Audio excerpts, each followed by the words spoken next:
Sziasztok! Ez a Holnap ZH géptankurzusa, én Tizeres Csaba vagyok.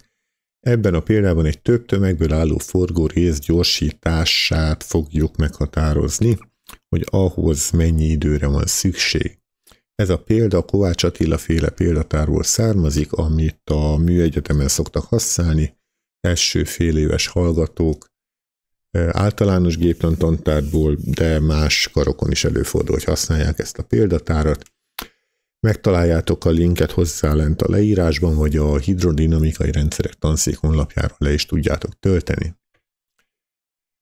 Ez a 93. példa, így találjátok meg a példatárban is, arról szól, hogy 3 különböző sugáron lévő különböző tömegpontból álló forgórészt kell gyorsítanunk. Adott egy gyorsító nyomaték, adott egy fékező nyomaték, és az a kérdés, hogy egy adott fordulatszámra mennyi idő alatt lehet felgyorsítani ezt a forgórészt, csak hogy negyedére is kimondjam. Na nézzük, hogy hogyan kell egy ilyen példát megoldani. Hát kezdjük azzal, én mondjuk szerintem rajzolok egy menetábrát. Kezdjük azzal, hogy menetábra. Hogyha valaki esetleg nem látott még túl sok videót tőlem, általában úgy épülnek fel a videóim, hogy van egy elméleti összefoglaló, és azt követi 1-2-3 példa, ami bemutatja azt az adott témakört. Na nézzük akkor, hogy ez ugye már ez a példa, tehát itt olyan fogalmak kerülnek elő, amikről volt szó az összefoglalóban. Legyen az első, az rögtön a menetábra. A menetábrán az idő függvényében szoktuk ábrázolni a testnek, esetünkben ennek a forgórésznek a szögsebességét, ugye, hogy haladó mozgás esetén pedig a haladási sebességet ábrázoljuk. Ezt nevezik menetábrának. Nézzük meg, hogy néz ki egy gyorsuló testnek a menetábrája. Ugye az idő függvényében a szögsebességet ábrázoljuk. Ez mondjuk legyen akkor radián per szekundum, ide megmondjuk másodpercben kiírjuk az időt. Egy adott nulla időpillanatban elindul álló helyzetből a test, tehát 0 radián per szekundum a szögsebessége, és egyenletes gyorsulással eléri azt a bizonyos 2100 fordulat per perchez tartozó szögsebességet. És innentől kezdve ez egy állandó érték. Minket az érdekel, hogy mikor éri el ezt a 2100 fordulat per perchez tartozó omega 1 jelöljük omega 1-jel szögsebességet. Ez mondjuk itt van, tehát omega 1. És akkor ugye az omega 0 az pedig 0 radián per szekundum volt. Ezt az omega 1-et ezt rögtön érdemes is kiszámítani.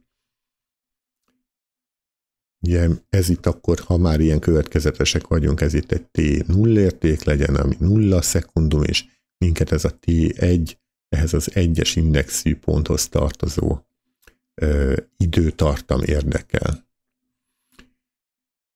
Azt mondtuk, hogy egyenletesen gyorsul, akkor az azt jelenti, hogy ha egyet lépek az időtengelyen, akkor ennek a meredeksége, tehát amennyit fölfelé haladok, az éppen a szög gyorsulással egyenlő.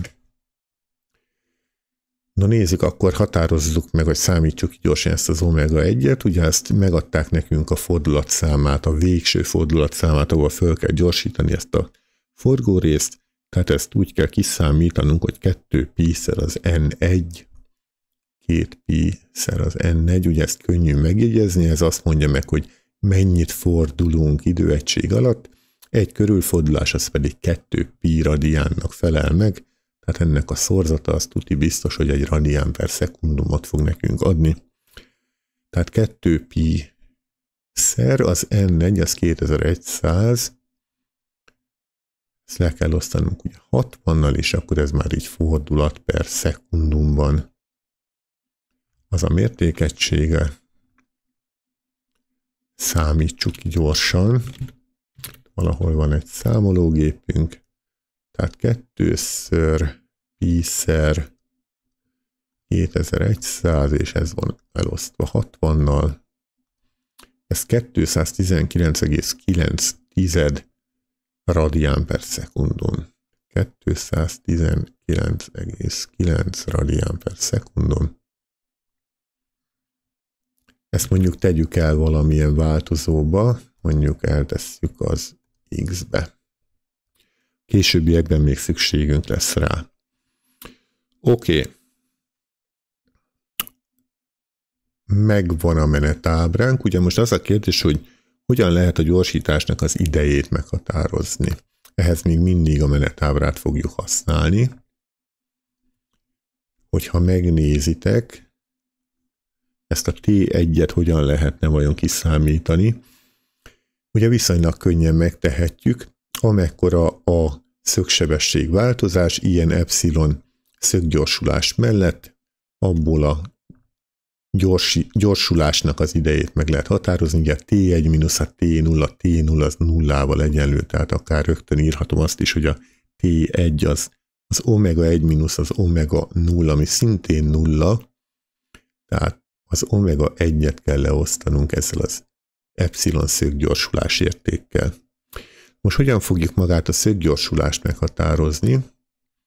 Ugye van nekünk egy gyorsító nyomaték, ugye állandó indító nyomaték a szövege szerint a feladatnak, tehát kellene nekünk a dinamika alapegyenlete, ugye az F egyenlő m-szer a haladó mozgásnál az mindenkinek ott van a fejében, ugye és akkor ennek analógiájára egy testet gyorsító nyomaték, hogyha annak a testnek teta a tehetetlenségi nyomatéka, akkor az egy epszilon szöggyorsulást fog okozni. Ebből az epszilon értékét meg tudjuk határozni, tehát el kell osztanunk a kiegyensúlyozatlan gyorsító nyomatékunk. Ezt már rögtön így is fogom felírni. Ugye van egy gyorsító nyomatékunk, és van egy fékező ellenállásokból adódó nyomatékunk, tehát az egy kiegyensúlyozatlan nyomaték, ami ezt a testet, ezt a forgórészt fogja gyorsítani, tehát ide van egy gyorsító nyomatékunk, ami a szögsebességet növelni próbálja, ez az indító nyomatékunk, és ebből le kell vonni a fékező nyomatékot, ami mindenféle veszteségből adódó, ellenállásokból adódó nyomaték, és ezt kell leosztani ennek a három tömegből álló testnek a tetájával, a tehetetlenségi nyomatékával. Ezt fogjuk használni. Ehhez arra van szükségünk, hogy ki kell tudni számítani ennek a forgórésznek a tehetetlenségi nyomatékát. Tehát itt szépen apránként eljutunk a megoldáshoz. Tehát a következő pont a megoldáshoz a teta meghatározása. Tehát a forgórész tehetetlenségi nyomatéka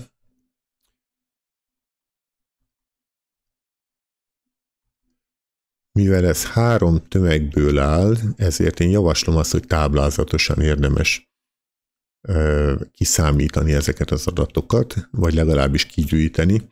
Van egy sorszámunk, van egy sugár, amin elhelyezkedik az adott tömegpont, ez itt mondjuk akkor legyen méterben, és van egy hozzátartozó tömeg, ami azon a sugáron jár körbe. Forgó mozgást végez ugye ez a test.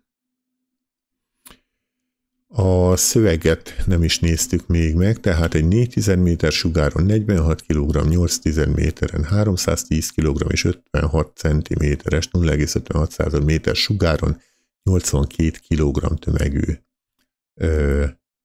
tömegpont jár körbe, tehát az első test az akkor 0,4 méteren, annak a tömeg az 46 kg, igen, 46, 0,8 méteren, 310 kg, és van egy 0,56 méteren egy 82 kg-os tömeg, ami körbe jár. Nézzük meg, hogy ennek hogyan lehet a tetáját, tehát a tehetetlenségi nyomatékát kiszámítani. hogyha tömegpontjaink vannak, akkor összegezni kell, ugye esetünkben az I az elfut 1-től 3-ig, az adott tömegpont beszorozva azzal a sugárnak a nézetével, amin az a tömegpont elhelyezkedik. Ezt viszonylag gyorsan ki lehet számítani, kell a számológépünk. Tehát az 46 kg-ot be kell szorozni 0,4 a négyzetennel, majd hozzá kell adni a 310 beszorozva 0,8 a négyzeten, plusz 82 kg beszorozva 0,56 a négyzetennel. És amit kapunk, azt tegyük is el rögtön az M-be, mint hogyha ez tömeg lenne. Tehát ez 231,5. 231,5 kg/méter négyzet. Mértékegysége. Hogyha már ismerjük a tetát, és megvan a két nyomatékunknak a gyorsító, tehát az indító nyomaték és a fékező nyomatéknak a különbsége, akkor a szöggyorsulást is meg tudjuk határozni, tehát most innen elkezdünk visszafelé haladni. A nyomatékunk, amivel gyorsítunk, az 420 Nm, tehát 420 Nm, a fékező nyomaték 87 Nm, a tehetetlenségi nyomaték 231,5 kg/méter négyzet. Nézzük, hogy mit kapunk. Tehát 420 mínusz a 87, és ez van az előző számítás eredményével elosztva. Ez 1,439 szöggyorsulásról van szó, tehát a radián per szekundum négyzet. Ugye mindent SI-ben hagytunk, és úgy számoltunk, tehát itt is SI-ben kapjuk ennek a végeredményét. Oké, és akkor már csak annyi a feladatunk, hogy ebből a gyorsításnak az idejét kiszámítsuk. Ugye ismerjük az omega 1-et, ezt eltároltuk az x-be, ezt ne felejtsük el. Ezt az x változóba tároljuk, ez pedig az előző számítás eredménye a kijelzőn, tehát akkor ezt ide vissza tudjuk gyorsan helyettesíteni. Tehát annyi a feladatunk, hogy a 219,9 radián per szekundumot le kell osztanunk ezzel a 1,439 radián per szekundum négyzettel. Így gyorsan fejben lehet ellenőrizni, hogy dimenzionálisan helyes lesz, és másodpercben fogjuk kapni az eredményt. Tehát az x-et le kell osztani az előző számítás eredményével. 153, körülbelül 153 másodperc. Ugye nem érdemes ezt tizedekre megadni, hiszen annak nem sok értelme, egy valós élethelyzetben nem sok értelme van. Viszont azt megtehetnénk, hogy ezt elosztjuk 3600-zal. Ugye ebben az esetben ezt megkaptuk órában, és itt a számológépünk tudja azt, hogy fokperc másodpercbe át tud számolni. Tehát ez 2 perc 33 másodperc. Ez 2 perc 33 másodperc, ez esetleg egy olyan apróság, ami, ha valaki esetleg nem tudta, hogy ezt hogyan kell csinálni, hát ezt így lehet csinálni ezen a számológépen. Jó, rendben, akkor ez megint csak egy egyszerű példa volt. Köszönöm mindenkinek a figyelmet. Hogyha tetszett, vagy ha nem tetszett, akkor is iratkozzatok fel a csatornámra, a Holnap ZH-ra, keressétek meg. Ha az érdekel, hogy én mivel szeretek foglalkozni, akkor keressétek meg az én csatornámat, én Tizedes Csaba vagyok, megtaláljátok a YouTube-on. Minden ingyenes oktató videómnál, kidolgozott példánál, elméleti videónál találtok ott fönt egy ilyen sárga alapon egy beszkennelhető QR kódot, legyetek szívesek beszkennelni, itt tudtok támogatni a Buy Me a Café oldalon. Rátok bízom, hogy mekkora összeget szántok erre, de támogassátok a csatornát, hogy a későbbiekben is tudjon működni. Köszönöm mindenkinek a figyelmet, és külön köszönöm a támogatást, hogyha valaki úgy gondolja, hogy valamekkora összeggel tud támogatni. Várlak benneteket a következő videónál. Sziasztok!